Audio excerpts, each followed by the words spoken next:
There's a new speaker in the House tonight. Late last night, Louisiana Republican Mike Johnson emerged as the latest pick to wield the gavel and has now won it. Johnson is a little known conservative from Louisiana. He's an attorney with a focus on constitutional law who has been in the House since 2016. An ally of former President Donald Trump, Johnson was a key congressional figure in failed efforts to overturn the results of the 2020 presidential election. His speakership comes after three other nominees failed to secure the votes they needed. That includes Representative Steve Scalise, Jim Jordan, and Tom Emmer. The challenge before us is great, but the time for action is now, and I will not let you down. House Democratic leader Hakeem Jeffries was critical of Johnson's record, but open to finding ways to work together. What Mike Johnson will need to do is to meet us in a bipartisan way in that fashion, and we'll be able to work together whenever and wherever possible. Well, one thing is for sure, members of both parties are eager to get back to work. Political reporter Darielle Fair joins us in studio now with how House members think the new speaker will help get things back on track.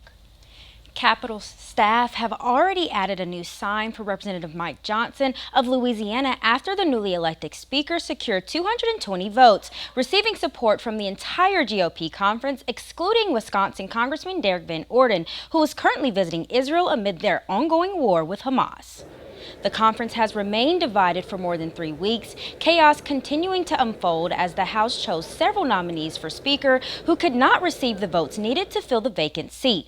Johnson was nominated for Speaker following a House vote late Tuesday evening, Representative Tom Emmer of Minnesota backing out hours before as far-right House conservatives strongly opposed his nomination.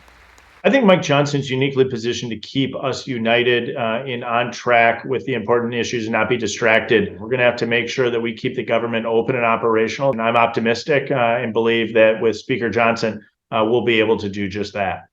Johnson has already begun to take on his duties as House Speaker, stating that the chamber would immediately begin its work to address the debt crisis. Congress has until November 17th to approve a series of appropriations bills to avoid another potential government shutdown.